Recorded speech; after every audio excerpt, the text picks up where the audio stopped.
முதல்ல கேள்வியே ஒரு சார்புடைய கேள்வியாக இருக்கிறது. திமுக அப்படி பயப்படுவதாக நீங்களே ஒரு முடிவு செய்திருக்கக்கூடாது. ஆச்சி ராயல் குலோப் ஜாமுன் பேக்ஸ் ஒன்று வாங்கினால் ஒன்று இலவசம். உடனடியாக ஆட்சிக்கு வந்துவிட வேண்டும், நாளையே ஆட்சி பீடத்தில் அமர்ந்து விட வேண்டும் என்கிற அந்த வேட்கையோடு ஆளுங்கட்சியை விமர்சிப்பது என்பதையும் தாண்டி அவர் முன்வைக்கக்கூடிய அரசியல் என்றால் கொள்கை சார்ந்த அரசியலாக கூட இல்லாமல் அது குறிப்பிட்ட ஒரு கட்சிக்கு எதிராக விஜயோட வரவு பார்த்து திமுக பயப்படுறதுக்கான காரணம் இருக்கு. ஏன்னா அவங்களுக்கு ஆட்சியில அவங்களுக்கு போயிடுமோங்கிற பயம் இருக்கு. ஆனா அதிகாரத்தில் மட்டும் பங்கு வேணும், எங்களை ஆட்சியில பங்கு வேணான்ற விசிகாம தொடர்ந்து விஜயோட வரவு விமர்சித்துட்டே இருக்கு. அவர் வரவே கூடாது, ஒரு புது கட்சி உருவாகவே கூடாது அப்படின்ற எண்ணம் விசிகாக்கு உண்டா? முதல்ல கேள்வியே ஒரு சார்புடைய கேள்வியாக இருக்கிறது. திமுக அப்படி பயப்படுவதாக நீங்களே ஒரு முடிவு செய்திருக்கக்கூடாது. விடுதலை சிறுத்தைகள் கட்சிக்கு எந்த அச்சமும் இல்லை. முதலில் விஜய் அரசியலுக்கு வந்தபோது வரவேற்று வாழ்த்திய இயக்கம் விடுதலை சிறுத்தைகள் கட்சி. அவர் கட்சி தொடங்கி 2.5 ஆண்டுகள் ஆளுகிற பல நிகழ்ச்சிகளை அவர் நடத்தியிருக்கிறார். ஆனால் அவர் இதுவரையில் அரசியலாக எதையும், அதாவது கொள்கை சார்ந்த அரசியலாக எதையும் பேசாமல் வெறுப்பு அரசியலையே உயர்த்தி பிடிக்கிறார்.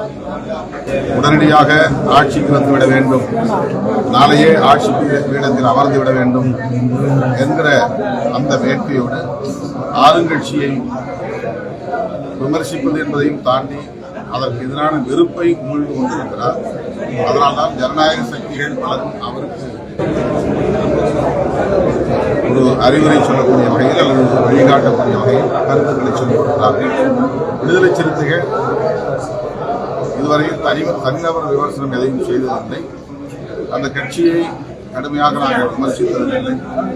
ஆனால் அவர்கள் முன்வைக்கும் அரசியலில் எங்களுக்கு விமர்சனம் இருக்கிறது.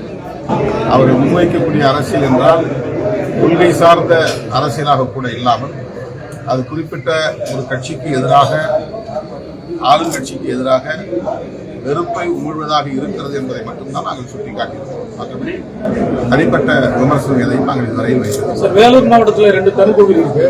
குறிப்பா இந்த கேவிங் தொகுதி கூட்டணி கட்சி கொடுத்து அவங்க ஜெயிச்சிருக்காங்க.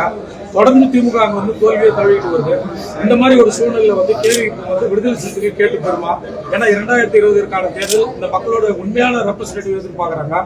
ஏன்னா விடுதலை சிறுத்தைகள் அந்த தலித் மக்களுடைய அடையாளம், அந்த ஒரு வேட்பாளர் நிறுத்தினா ஜெயிப்பதற்கான வாய்ப்பு இருக்குன்னு சொல்லி பரவலான கருத்து இருக்கு. கேட்டு பெறுவீங்களா? பேச்சுவார்த்தையின் போதுதான் அது இறுதி செய்யப்படும். நாங்கள் ஒவ்வொரு முறையும் வேலூர் மாவட்டத்தில் குடியாத்தம், கேவி, குப்பரங்கையில் எங்களுடைய கோரிக்கை பட்டியலில் எழுதியிருக்கிறோம்.